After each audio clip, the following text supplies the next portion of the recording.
Fred Film Radio, this is Chiara Nicoletti from the 74th Venice International Film Festival. I'm with Martin McDonagh, director of 3 Billboards Outside Ebbing, Missouri. So welcome. Thank you very much.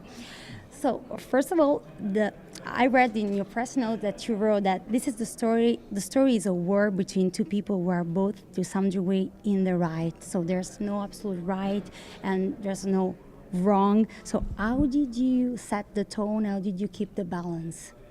Well, I think you cast the right actors first. You cast the actors who will be truthful and honest to the script, and you just set them rolling. You speak to them individually, make sure that they're truthful, they're true to the sad parts of the story and the funny parts, and just allow them in. To use their intelligence, and there's a scene between Woody and Francis in the film, which is one of my favorites, where they're being funny with each other and almost angry, but in a flirtatious kind of angry way, and then it kind of changes to something angry again, and then it changes to something very human and sad. I love that. Yeah, and you can see in both of their eyes at that point that they see each other as human beings and not as the opposing warrior. And it was a very important scene to get right, and they just elevated it completely.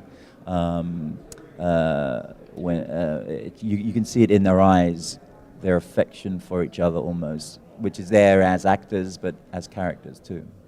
There's another element that is very balanced. We've been discussing so much about, not having enough female roles that are stronger. There's not the right equality, and there are no, there are so many good male roles and so many even real women. The heroine, the anti-heroine, the silly girl, the silly man. There's no. So I was wondering if there was something that you took into consideration, or it just came along the process. No, I very much took it into consideration because the last two movies that I did are very much about guys. Yes. and all of that stuff. Hopefully they're good, but it's still about guys. So I didn't want the next one to be the same thing. And I think it's part of your responsibility if you think you're a good writer to do something different and to do something strong for an actress, for a female protagonist.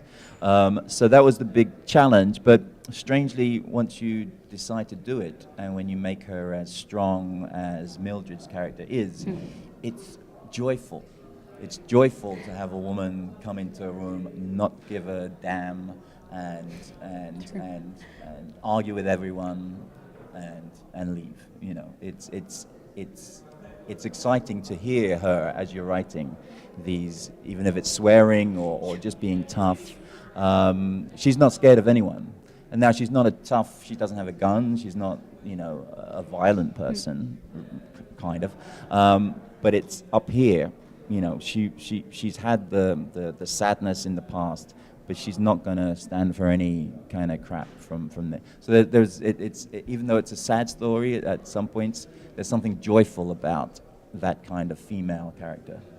Yeah, that's true, because I felt that even if she is at the same time an heroine and an anti-heroine, she gave me so much strength and energy, and I was wondering if that's because there is really good anger.